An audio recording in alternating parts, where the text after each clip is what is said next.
Hello, and welcome once again to Controversies in Church History, the podcast that takes you through the most interesting, important, and controversial events in the life and history of the Roman Catholic Church.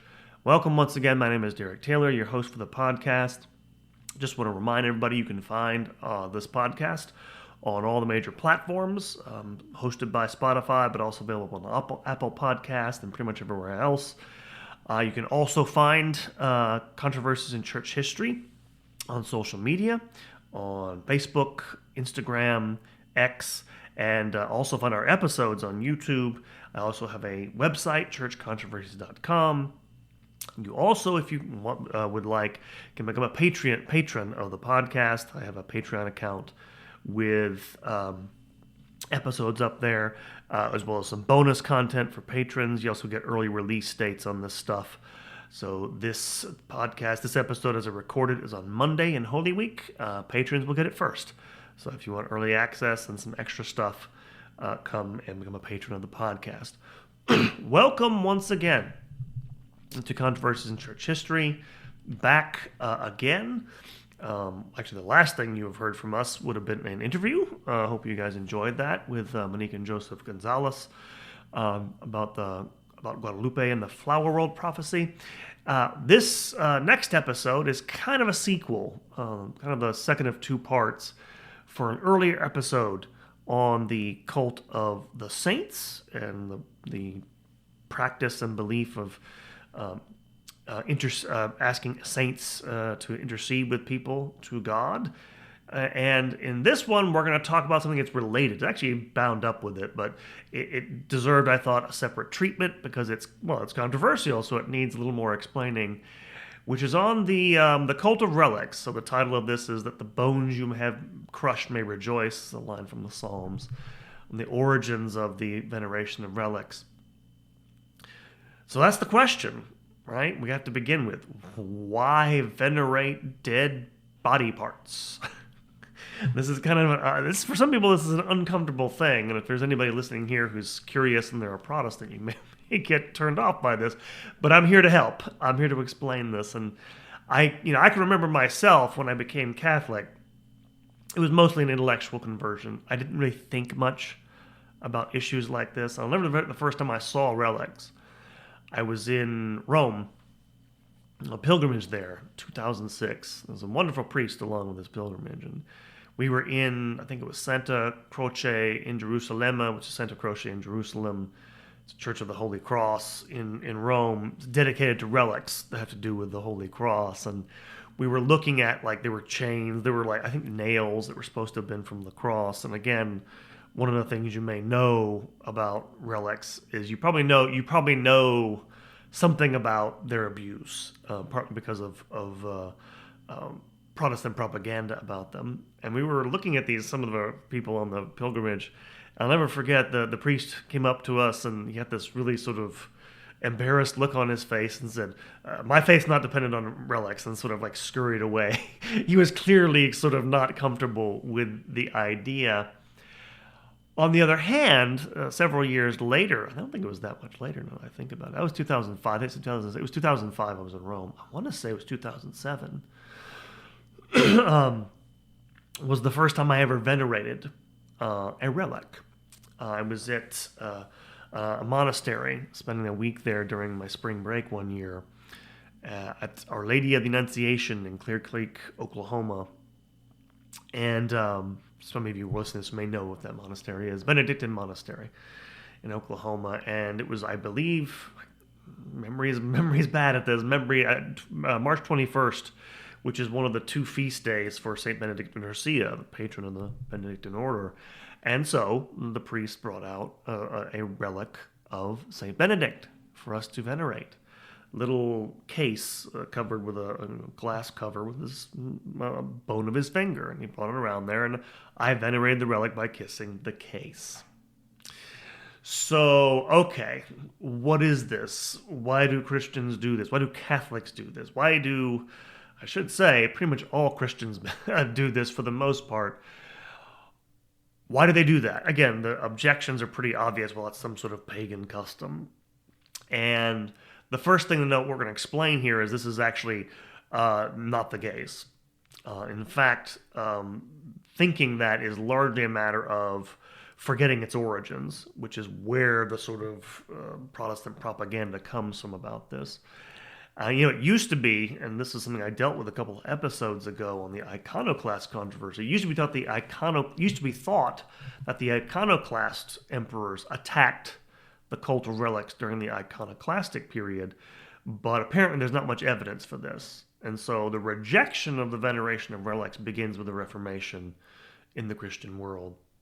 And the first thing to note here is that the origins of the cult of relics, as we call it, cult just meaning veneration here, is that it's tied up with the cult of the saints. Though it emerges, as you're going to see, at a slightly later period, historically speaking. Again, remember, this, if you're listening to this for the first time, this is an historical podcast. I'm going to give you some arguments for the practice, and I'm defending it, but I'm not an apologist. I'm going to show you where it comes from and why, basically why it's not sort of a copy of pagan practices. But we'll get to that. As you're going to see, by the way, the ultimate justification for the veneration of relics is the same as that as the justification for the veneration of the saints, the incarnation of Jesus Christ and his resurrection. And we'll come to this about this at the end and get to that. But let's recap for a moment. We learned about the cult of the saints last time. The idea that the cult of saints begins with the idea that there are special dead martyrs in the beginning, or later extending to saints who didn't die for the faith, could act on behalf of the living. And prayers for the dead have a precedence in the Old Testament, in 2 Maccabees. Yes, I know. Protestants don't accept that, but it's there. That the dead could intercede for the living, but that the dead could intercede for the living only comes, because that's opposite. They're praying for the dead in Maccabees. But that the dead intercede for the living only comes into the historical record in the 3rd century AD. In the writings of Origen, the early church father, and St. Cyprian of Carthage, they make clear there's already an idea current that saints can intercede for the living before the judgment throne of God, and that they have some sort of authority to intercede for the forgiveness of sins. You also have, from that same period, St. Cyprian and others describing martyrs' feast days being celebrated at their tombs with the celebration of the Eucharist. So the main rite of Christian worship being celebrated at these tombs. This is important for reasons will become apparent later. The actual evidence for the actual practice of the intercessory invocation of saints is kind of sparse before the 4th century. We have some inscriptions on tombs that are difficult to date, as is the earliest prayer invoking Mary that way, the Subtuum Presidium. The best evidence, the most direct evidence, comes from an amulet found in Germany in 2018, which appears to invoke the what it calls Saint Titus in a prayer dating from sometime in the 3rd century AD. So that's the recap there. As far as relics go, let's go through a bit of terminology here to be clear about things. The term relic comes from the Latin term relique or reliquae, I'm trying to pronounce the diphthongs there, and they also use the term in the ancient world memoriae or memoriae, meaning souvenirs of the dead. And this could refer to both, yes, the remains, physical remains of their bodies, bones for the most part, but also the objects they touched. And in fact, pretty much all the major Christian liturgical languages from the ancient world, Greek, Syriac, Coptic, possessed terms for relics, as did later on Georgian and Armenian. So we're talking about the most ancient ways of worship. They have languages for this. It's commonplace in the ancient world. And there are 2 types of relics people talk about. Bodily relics, that's pretty obvious, body parts of saints, and so-called contact relics, relics that had made material things that had made contact with the body of the saint or of Christ, nails of the cross and of Christ, but things like the chains with which Peter was bound in Rome in the book of Acts. There's a church in Rome called St. Peter in Chains. There's chains there. It's supposed to be the ones he was bound by. Those sorts of relics. And it's pretty clear from an early period, a very early period, that Christians took care of their dead, and especially those of the martyrs, with great care, from as early as we have burials, I'm assuming back the 2nd century. Excuse me. Identifiable burials. But when we say cult of relics, we need to be very specific about this. We mean something very precise here. We mean the belief that those bodies of martyrs or saints, or those material items they had physical contact with, had some sort of power, that their sanctity sort of transferred some sort of power to it. And this power, and this is universal, this is a definition from a historian, Robert Wisniewski, meant basically a handful of things, and which only emerges in the 4th century, which is the belief that they have the relics of saints had the power, quote, to torment demons, to chase them away, then to heal physical diseases, to protect cities or places, and to reveal hidden knowledge, unquote. They're bearers of miraculous powers. This is what is new in the 4th century, and what we have to explain. So let's get to this. So first of all, some more background here. We have to explain the views of dead bodies before this period, because sometimes this is taken. Well, there are things that are said about the cult of relics, just attitudes toward the dead. Because of course, in a lot of places, touching the dead is considered to be ritually polluting. And of course, for a lot of people in modern society, we're very hygienic. Obviously, it seemed to be just kind of icky and gross anyway. There are very few biblical precedents for the cult of relics. The most famous goes back to the story in 2 Kings, in which the prophet Elisha has died. Remember, he was the successor of the prophet Elijah, and he's buried in a grave. But then later on, some Israelites are burying another man who is already dead. They see, I guess, a band of robbers or men approach, armed men, and they sort of panic, and they toss the dead man into Elisha's grave. As soon as he touches Elisha's bones, the man revives and stands up and is alive. And so this is taken as the one biblical precedent for this. There is also, by the way, the story of things that could be interpreted as contact relics. Most famously, again, is Elisha. Elisha, of course, receives from Elijah, who doesn't die. He's taken up into heaven. He receives his mantle, his cloak, and he will perform miracles with his cloak in his lifetime. So there is something of that in the Old Testament. In New Testament times, there are special places of special dead associated in Judaism. This is the tombs of the patriarchs for the most part, and the prophets. Though there is not a whole lot of evidence available as to how they were venerated or what the beliefs about them were. You had that famous line from Christ in one of the Gospels about, tombs of whitewashing the tombs, the whitewashed tombs, something like this. There's those references in the New Testament. There are also stories, of course, of contact with living people that heals people. Yeah, living people. Obvious miracles performed, for example, excuse me, the healing of the Phoenician woman who touches Christ's garment, the hem of his garment, in Matthew, when I say Mark. And I believe in the book of Acts, you have, I believe, some of Paul's handkerchiefs. People touch them and their illnesses are healed.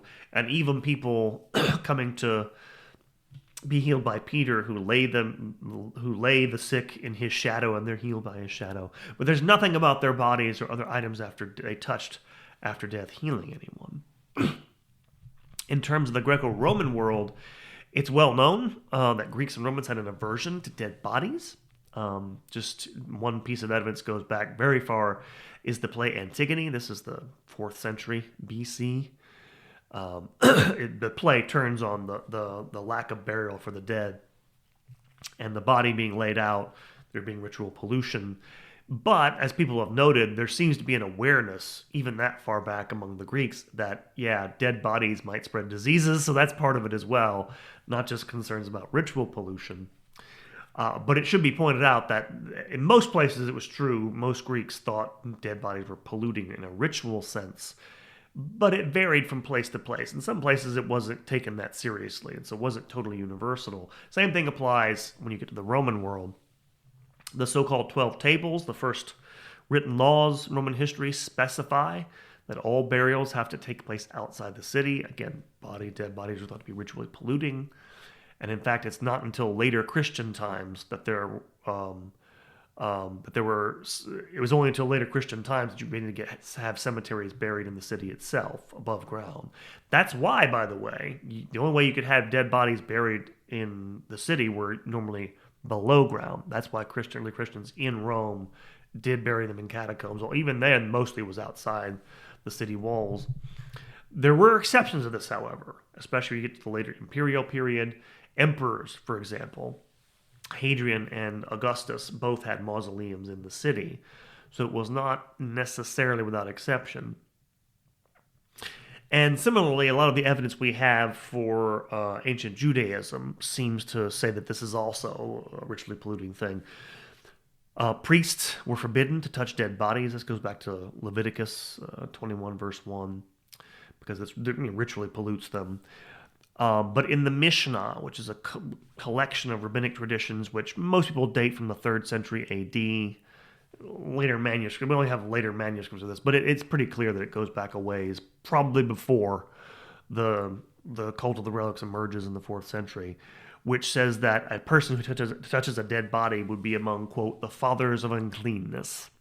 It's one of the first things they list. There's a whole list of things that make you ritually impure in the Mishnah. These traditions, collection of traditions dating from the 3rd century AD. Though it should be mentioned again, it's probably not universal in terms of practice. The actual practice among Jews, religious practice varied quite a bit, particularly between places inside and outside of Palestine. So outside of Palestine might have been different. So take that into consideration. But this must have been the norm for pious Jews in a lot of places. So there's a strong taboo, which makes it even more puzzling. Okay, why does this come about then if there's all these sorts of taboos and it seems to be fairly rare? Well, let's go to the evidence then. When does this emerge? Now, there are textual witnesses that say this kind of intimates this happens earlier.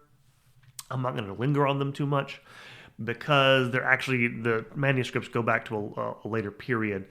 Those are one we've already encountered last time, the martyrdom of Polycarp,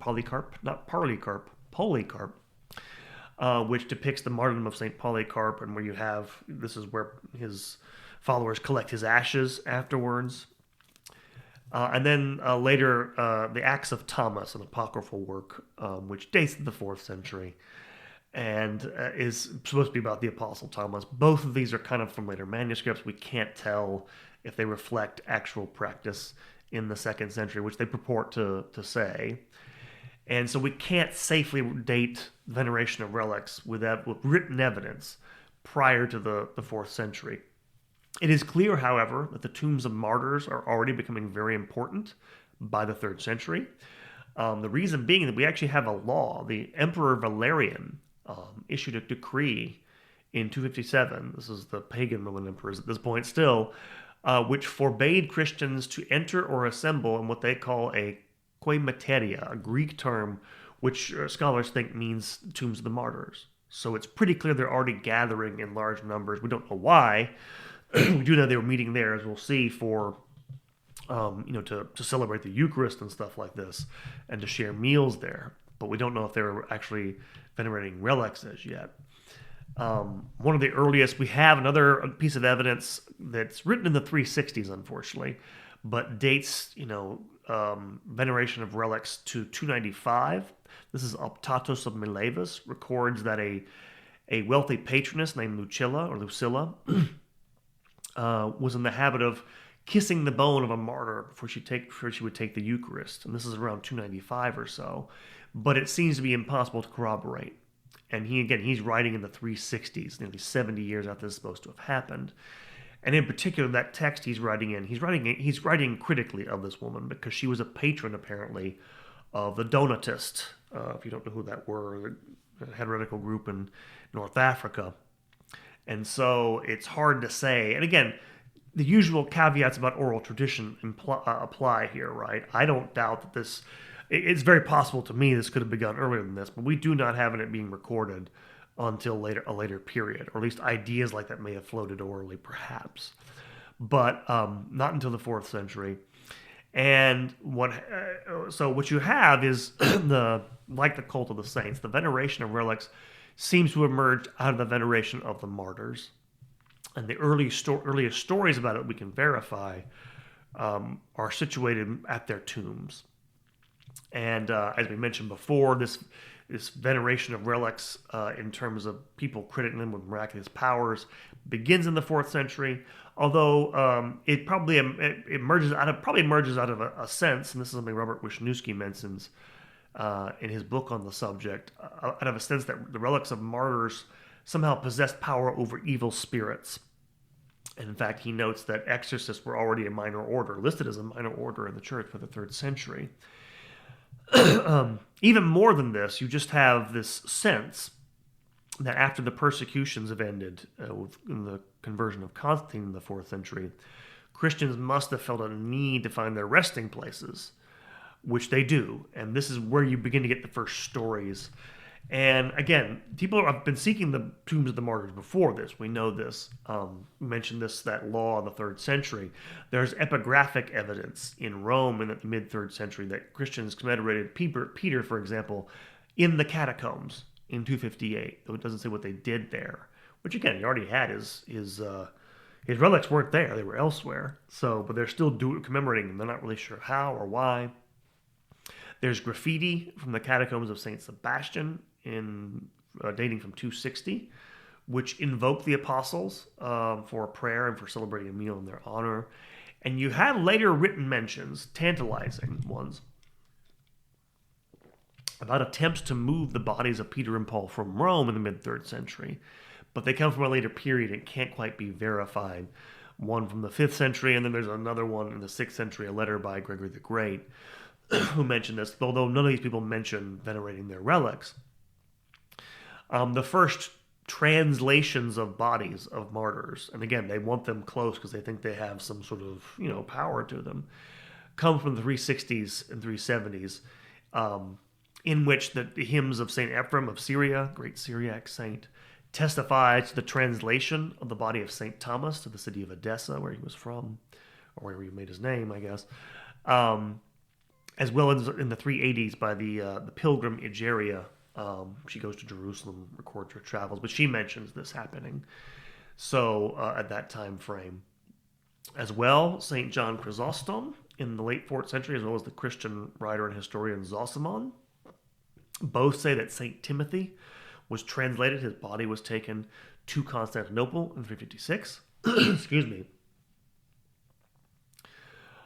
We also know that between 351 and 354, the body of a saint named Saint Biblis was brought to a suburb of Antioch by the bishop there. And we also have evidence by Saint Athanasius in his Life of Anthony he's writing critically about Egyptians who mummify martyrs and keep them in their homes. And so finally, and the one last one about this, about moving, about tombs and everything like this, comes from a Roman pagan writer named Ammianus Marcellinus, writing in the 390s at the end of the 4th century, who writes about a Roman general in the East who's fighting wars while on campaign there in 359. And while he's there, he visits the tombs of the martyrs, I believe in Edessa. I can't remember exactly where. He's mentioning that critically because he thinks he's, wasting his time going to see these dead bodies. And as well, Marcellinus records that in 362, a mob in Alexandria murdered the bishop there and scattered his remains at sea so that he could not be venerated as a martyr. So by the 350s, 360s, it's pretty clear you already have people attributing power to the dead martyrs and their bodies. And the first specific mentions of venerating the relics come from the 350s. One of these witnesses is Saint Hilary of Poitiers, who in his book, a couple of works on the Trinity and against Constantius in the 350s, writes about the power of martyrs and apostles in their tombs, tormenting demons. And the way he writes about this suggests that it was already a popular practice to invoke them against demons in the 350s. And by the 370s and 380s, you already have reports of people being healed by the relics of the saints. Additionally, in 370, Athanasius is writing against a heretical group called the Meletians, claiming that they steal the bodies of martyrs, and they also make claims that their members were healed of demons in the martyria, the tombs of the martyrs. Later, in a later work at the end of the 4th century, you have Roman presbyters, priests, writing that the blood of martyrs, quote unquote, binds demons in the work of 384. And St. Jerome's already writing about this in the early 5th century, so you already have some documents of this. And especially from the late 4th century, you also begin to have recordings of people being healed by these, miraculously by these relics.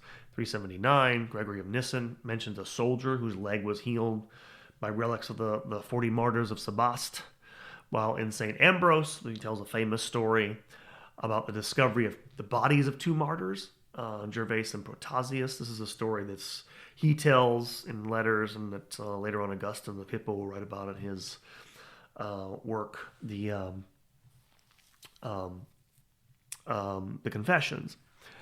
And he, according to St. Ambrose, the bodies of the 2 martyrs, when a blind man touched they're wrapped in cloth, touched them, he was healed. So by the 5th century, you have records of healings outnumbering those of exorcisms. And by the early 5th century as well, Paulinus of Nola is one of the first one of these. You have Christians beginning to invoke the protection of saints whose relics they possess for their cities or other places. Around the same time, the custom of having one's burial site near the tomb or grave of a martyr, sometimes called burials ad sanctos, toward the saints, spreads throughout the Christian world, although it's always more popular in Rome than elsewhere. And so you have people doing this, right? So what did they do, by the way? How did they venerate were they all just going into tombs and like randomly touching? They didn't do this, by the way. They didn't just randomly touch dead bodies. You do have accounts, for example, where, as in the story of Ambrose, when he brings the relic out, you do have crowds of people coming around because they didn't expect to find these. Apparently these martyrs were Gervase and Protasius were discovered. I think Ambrose may even say this miraculously. The people come and touch the bodies, which are wrapped up. You also have Hilary of Arles talking about this, and the Cappadocians mention this. People will come and want to touch the relics of saints. But these accounts are fairly rare. A lot of times you'll have tombs of martyrs where people venerate their relics, which they can only see them, through a small opening, while others are hidden behind screens, and others are placed in reliquaries, where some of them actually even have like a weird, like they actually have a hole there where you can take something and poke it in there so you can touch it by proxy. And in fact, that's the way they're still venerated, by the way. I venerated, the last time I was in Rome, there is a church, San Agnese Fuori le Mori, St. Agnes beside the walls, and they have her remains beneath the high altar. You can go down underneath the altar, and they have them in a reliquary and in an urn, but it's screened off by a screen. You can't actually touch it. So it looks like direct contact with martyrs' bodily relics is something of a rare occasion, and that more normally objects that had contacted the saint's body or tomb are given to people to venerate. For example, in Rome, they would give out what are called brandea, strips of cloth given to pilgrims who came to St. Paul's in Rome, which had touched the tomb. And the reason for this, by the way, is obvious. These are relics. People are aware that bones decay. They turn into dust. Never stop them, by the way, from venerating relics at all. Sometimes, by the way, they would be given things like dust collected outside the tomb that had been in contact with it, or oil from lamps that are hung over it, and barks, or even bark or leaves from trees nearby the tomb. Anything that had touched it, because of the belief in the power of these relics. And finally, this is the other practice that probably needs explaining, is the dividing of relics intentionally. And of course, people want to have contact with the divine. And so things get divided over time. The first translations of relics we mentioned happened in the 4th century, but the actual intentional dividing of relics so people can have them everywhere, move slowly from there and then on, doesn't really seem to be common until the 6th century. The earliest relics, bodily relics that are distributed because, well, these bodies are falling apart, and that's why they can distribute them.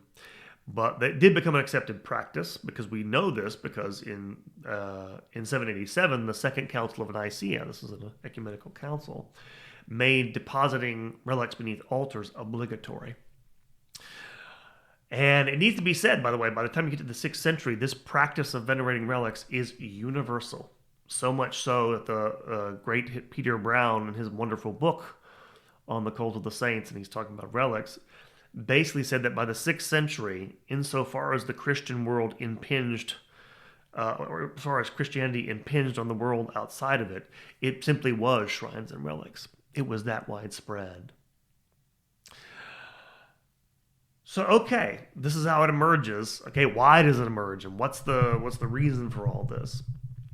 Well, a couple of things in terms of criticisms. One, there were criticisms at the time, both by pagans and Christians, actually.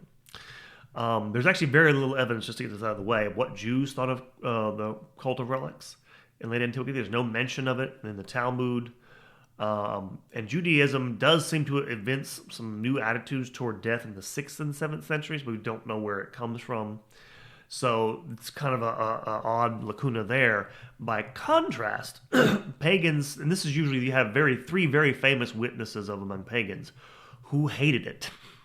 If you're wondering why this isn't a pagan practice, some very articulate pagan authors thought it was, of course, ritually polluting. We have testimonies, the earliest ones from the Emperor Julian. Remember Julian the Apostate, the emperor who's Christian and apostatizes, and when he becomes emperor, tries to bring back the old Greco-Roman religion. He writes letters in which he basically decries the combining of worship of the living with veneration of the dead. Thinks it's a disgusting practice. In fact, Julian actually went so far as to have pagan priests perform purification rituals in places where there had been processions of relics. And he also had, Christian, martyrs' bodies removed from places so they wouldn't be close to pagan temples. They thought it was so disgusting. The other two witnesses come from the 390s. There's a writer named Eunapius, writing in the 4th century in Egypt, who writes a book about late antique philosophers, particularly Neoplatonist philosophers.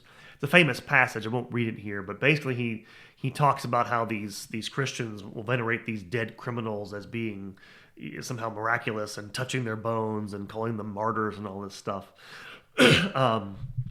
Evinces the same disgust about these sorts of things, that it's ritually polluting, those sorts of things. And then finally, the works already mentioned, Ammianus Marcellinus in the 390s mentions not only the stuff I've already mentioned, but he mentions the first attacks on Christian tombs being recorded in the 360s. It doesn't seem to have happened before then, that there are specific attacks on the tombs of martyrs. And one of the things about this is interesting is that there are accusations against Christians, it seems, for ritually polluting reasons by pagans. There also seems to be some indication they thought Christians might be practicing magic at the martyrs' tombs. You have to remember, Christians were accused of practicing magic by the ancient Romans. And so this idea of having these miraculous powers might have seemed like that at the time. So you have criticism. So it's actually being criticized by pagans for being alien and weird. But there are also, it's usually where it comes into play, widely popular, the veneration of relics, but there are important voices raised against it in the in the 4th and early 5th centuries, I should say. And still in evidence by the 6th century when this more or less dies out. But in the East, for example, excuse me, Athanasius expressed opposition to people digging into tombs for relics, and that such a cult, such extreme veneration, falsely attributed to relics the power of Christ. He thought it detracted from Christ's power to think that these relics had some power themselves. Then a writer in Egypt in the 5th century called Shanut criticized people venerating relics because it encouraged fakes. And he also worried that this activity might attract the demonic. And he also objected to the feasts of martyrs as occasions for drunkenness and other vices. And then finally, one last one I'll mention, a guy named Vigilantius in Gaul in the early 5th century argued against the cult of the saints, saying it was pagan idolatry because it was the worship of material remains, and because the saints couldn't be present there anymore, their souls were in heaven. And in fact, it's seen by some contemporaries who are writing against Vigilantius that he had supporters, even among bishops. And his arguments raised the issue of the link between the body and the soul after death. And even someone like St. Augustine of Hippo, who will later on come to write favorably of it, initially is very skeptical about it. In fact, very actually. In the 390s, he was downplaying the idea, and he even went so far as to say there couldn't be miracles being performed by these relics because the age of miracles was over. Presumably, by the way, this is something that Protestants trot out against the idea of miracles, I guess. But he said this. He did this, by the way, in the 390s because he was afraid of an idea that was pretty popular at the time, which is that a lot of people popularly thought that souls who died prematurely turned into demons. We know this because we have attacks on it by people like St. John Chrysostom and their sermons. And so he's trying to downplay this. He wants to keep them away from, playing with the dead too much. But 30 years later, in the 410s, when he's writing The City of God, St. Augustine says that miracles do occur at the tombs of martyrs, and that testimonies should be collected to make them more widely known. And what had happened is that there have been miraculous healings becoming more widespread and reported in North Africa and elsewhere. That's what changed his mind. And so you have critics at the time, as you can kind of see, within the Christian world and outside of it, that this is kind of weird. This is against, this is weird stuff, right? We shouldn't do this. And you can notice, by the way, some of these things are still in play. Like they'll get into later arguments about this in the Reformation. It's an occasion for vice. It's an occasion. It's pagan idolatry because it worships material remains and stuff like this.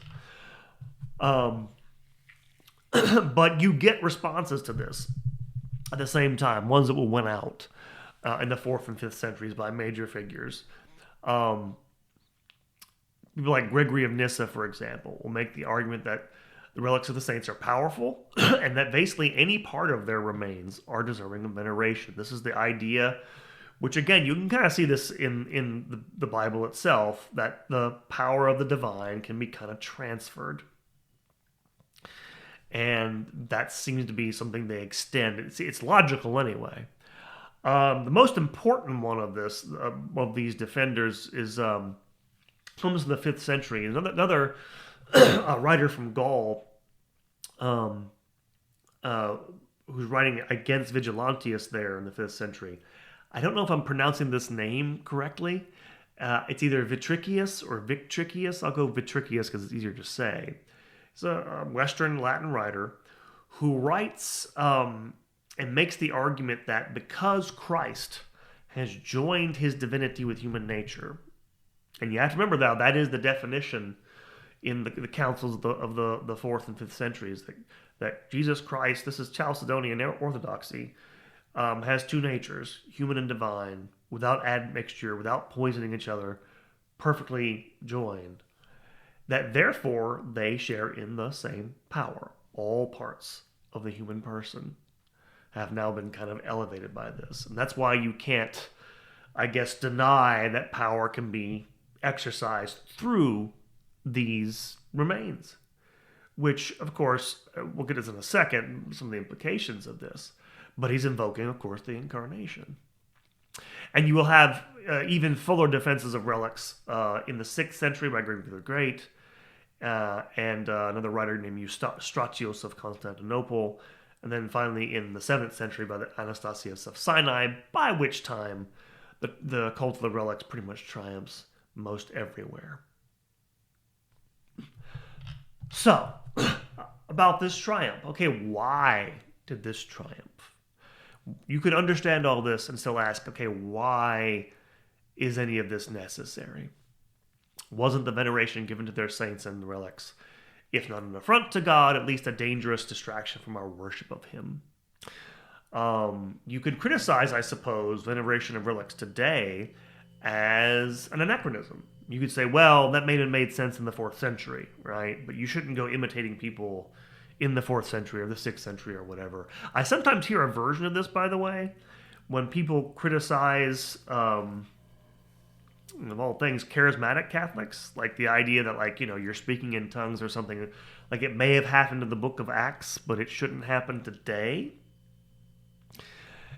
And it's true, and this is the thing to note about this. No Catholic ever thought, well, God must sort of work his powers through relics. He has to answer our prayers. He must do miraculous things through the things that have come into contact with the saints or the martyrs. And it's also, nobody has argued this way. And of course, God doesn't have to do the same things today that he did centuries ago. But it seems to me to say that he never does or never will or never has, is to deny his power. And in thinking about why this comes about, I come back to something Peter Brown once said. He was talking about the Arian crisis of the 4th century. Remember, the Arian crisis is the arguments over Christ's divinity, right? The Arians wanted to say that, yes, Jesus was divine, but he was only sort of a divine messenger. Sort of like the last divine messenger. He wasn't part of the Godhead himself. He wasn't truly God in that sense. Whereas the Trinitarian idea that he partakes of the Godhead himself. Brown says that idea wins out because things are changing in the 4th century world, in the Roman world. The empire is beginning to sort of, it's beginning to seem to totter. Things, society is becoming more in flux and things are uncertain. People wanted to have a deeper connection with the divine, to almost sort of touch God himself, to know a God who wasn't only known through mediators. They wanted, as it were, sort of a piece of God himself. And it's kind of interesting. Robert Wisniewski, who wrote a fine book on this, makes the point that you need to see the cult of the relics emerging as a whole against the body of all these things in the 4th century. The rise of pilgrimages to the Holy Land, right, to recount the sacred history of the Bible. The rise of asceticism and monasticism, the wanting to live a perfect life like Christ did. Even the sort of monumental building program that Constantine undertakes that reshapes the Roman world, turns it into a Christian world in a sense. In a way, during the period of its persecution, Christianity its power couldn't fully be known and be made. It's almost as with the conversion of the empire, now it can truly act everywhere because God, of course, has joined himself to the human world in a way he hasn't before, right? And this is the way that Wisniewski, I'm quoting him because he wrote a good book on this, but this is the way he explains this, as it was motivated, the cult of relics, quote, by the belief that God's power is active in this world here and now, the conviction that God often acts by the agency of intermediaries, and that his power, focused in certain material vehicles, can be accessed and transferred in a physical way, unquote. Now, again, it's true, our religion is one of the spirit. We're supposed to be spiritualized. You might think of this, this is kind of like, but it means it has to be sort of transferred there, right? Do you have to have this powerful injection of God's life into the physical world? And as you can imagine, another thing people note about this, and you saw this in some of the criticisms I just listed, people might worry about abuses. And there were. We know they have their abuses because we have plenty of records of people recording abuses of them in late antiquity and the Middle Ages. And in fact, these multiply actually in the Middle Ages after the old religions are all gone. And we have copious records of these. Perhaps I'll go back and revisit this later. We'll talk about the Middle Ages. But in the end, Christianity did introduce something very new. Robert Bartlett wrote a fine book about the saints a decade or so ago, made this point that one of the things, and this is something, again, people like Julian the Apostate complained about, Christianity linked together the temple and the tomb, the worship of the living and the veneration of the dead, in a way that pagans always separated. As well, by the way, later on, Christianity will be criticized by Islam for this, by bringing together the dead and the living. And the reason why is that Christianity reshapes the relationship between the living and the dead in the ancient world. Why? Because they believe Christ had broken down the barrier between the living and the dead. Death was the final distinction between divinity and humanity for the ancient Greco-Romans. To be immortal was to be a god. Christ, by taking on human nature and being resurrecting himself, shatters this. And this has this idea, when it becomes, current, has an effect on the physical life, the way people lived. Just take cemeteries, for example. In the Roman world, burials were the care of individual families, normally, pre-Christian Roman world, usually noble families or funeral associations. They were private spaces, mostly for family members or individuals, which did not encompass the whole community. There were no such things as, say, town cemeteries, because it was only Christian cemeteries, by contrast, excuse me, that were meant for the care of the whole community, of all those who had died in Christ. And the city reflects this. By the end of the 4th century, beginning of the 5th century in Rome, there are cemeteries everywhere of the dead. And eventually, of course, they'll build cemeteries within the city walls, breaking down that barrier as well. And so even if we don't, again, we're not demanding when we venerate relics that God do miraculous things, but when we do this, we acknowledge our love for what he has done for mankind, the hope that he has brought into the world. And because we venerate the relics of his martyrs and his saints, because, as St. Paul says, quote, neither death nor life can separate us from the love of Christ. And this is, as weird as it may seem, both in its origins and I think also in a theological sense, a uniquely Christian belief and practice. All right, that's it for this episode of Controversies and Church History. I am at this moment, it's Holy Week. I'll be very busy for Holy Week. I'll probably be busy for another week or two after that. So next couple of episodes that are coming, there will be, I'll give you some previews. It's going to be, this one will drop for everybody after Holy Week. Next one up, well, I'll be doing a patrons-only episode after that. And then I will be doing the next one for everybody will be, I'll give you the topic now. It will be on the Montanist heresy in the early church, heresy associated with the Holy Spirit in the early church. So something fun to look forward to. Be able to look out for that. So once again, thank you everyone for listening. Thank you for all of my listeners out there. Excuse me. Oh boy. A little under the weather, as you can tell. But as always, you can find Controversies on Church History for free on Spotify, Apple Podcasts, wherever you listen. Also on YouTube. You can find and visit us on social media, and Facebook. Like us on Facebook, X, Instagram, and on the web at churchcontroversies.com. If you would like to become a patron of the podcast, please go to Patreon and become a member. Many different levels at which you can contribute if you want to do that. But most of all, God bless you all. Thank you for listening. Thank you for wanting to learn more about the church and the faith. And may all the rest of you have a blessed and fruitful Holy Week. May you enter into the passion, death, and resurrection of our Lord Jesus Christ this week. And may you also learn to love him with greater intensity and purity of purpose. Thank you, everyone. I'll see you next time.